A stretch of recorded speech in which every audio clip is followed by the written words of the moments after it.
Hi folks, this is Pete from Ashton's Cars, doing a video walk around here of our 2003 Jeep Cherokee. This is the turbo diesel model. It's in limited spec, which means that it's got the leather interior, the electric seats, it's got some alloy wheels on it, as you can probably see, and it's finished in a very nice metallic black colour. Now, obviously this is a 17-year-old Jeep, so it's not perfect. It's got a couple of sort of scabs on the alloy wheels there, as you can see, a bit of corrosion on them, but overall it's a very, very clean and solid example. It came into me actually through a friend of a friend, and it's the chap who owned the car previously. It was his son's car, so it's been in the family for some time. It's got a stack of service history with it, which I'm going to put up on the listing for you. Comes equipped with a tow bar, as you can probably see around the back here. It's got these nice chrome light guards on it, which I think look really quite fetching on it. Overall, it's a very, very clean, very smart looking car. I picked it up from the gentleman in question and actually used it to go out to dinner in last night, and it was a very enjoyable car to drive. So it's one of the nicer Cherokees that you're going to see. So as you can see on the side, it's got the Cherokee decals there, and it's got the limited edition sticker next to that. That's to clarify that this is one of the higher specification models, and I'll show you the interior on it in just a second. If I'm going to be picky on the car, I suppose the main area that you would pick on is the fact that the wheels have got a little bit of corrosion on them. They don't look terrible, but they're not perfect by any means. And on the bumper corners, there's a couple of very minor sort of bits that have been touched in, where the car's had a couple of grazes over the years. But you know, we're talking about a 17-year-old 4x4 here, guys. Overall, as you can see going down the side of it here, it's in very good condition. It's in very level condition. No parking dinks that I can see on it, just the odd sort of light little bit of you know, mark where it's been caught. The chrome work's all in very good order on it as well. It's a very smart, very good looking car, I think, and hopefully this video and the photos will do it some justice, because it's still quite striking. It's still got that prestige look about it. Let's have a quick look inside the car. So it's got the full leather. It's the limited spec, which is the top spec more or less on these. Leather seats. You have got electric adjustment on here as well. So that's just for the base. It has got manual adjustment for the seat back, and if you notice, it's also got heated front seats on it.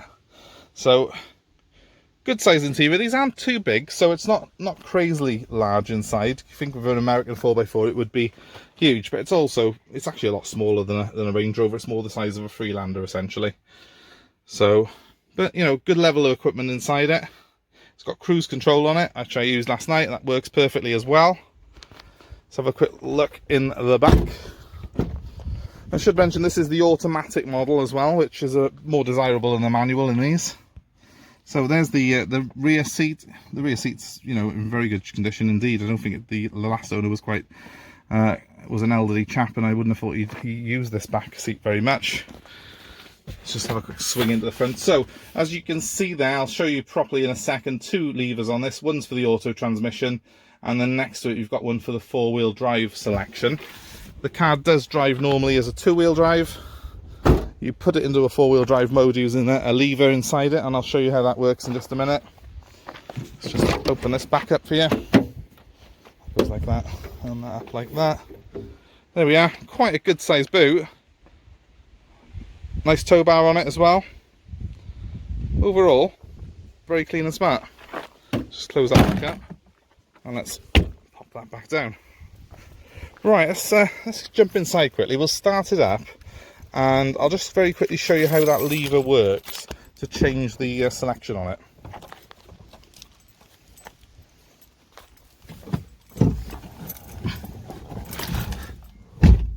So now that I'm inside the car, I've got a nice layout in here, which you can hopefully see. Let's just start it up and do the startup sequence. Typical American car, lots of beeps. No idea why they all have to do that, but there we go. 134,000 miles, guys.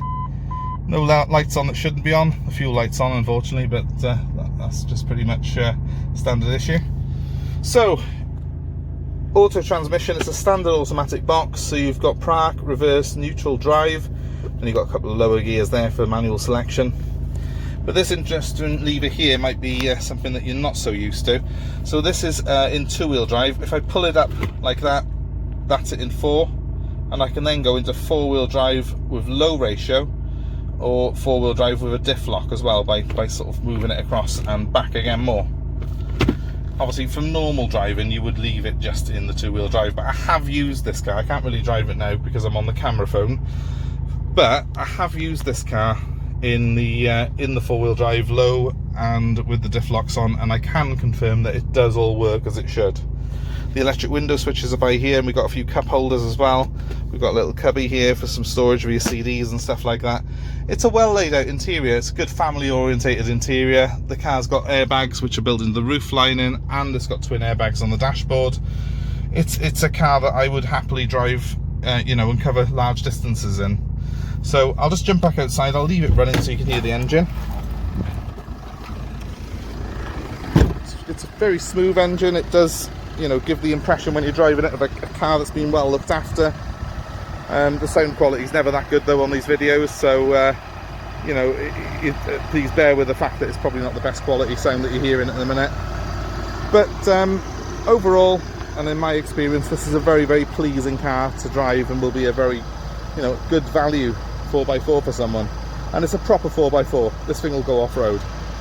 Right, so just some details to get hold of me if you need any, if you have any more questions, if there's anything else you need to know about this car, please call me on 07 932 873 646. I'll put that number up on screen in just a second. My name's Pete. I'm happy to take a part exchange on this car. I'm also happy to arrange delivery for you should you wish it delivered to you. We are offering a free delivery service as well within 150 miles, so any further than that we would have to make a small charge on top, but it won't be a massive amount. Please give me a call if you've got any questions or any queries, if you want to know a part exchange valuation, or if you just want a bit more detail on this car. We're happy to sort of give you as much information as you want. So my number again, 07 932 873 646. Thank you very much. Have yourselves a fantastic day.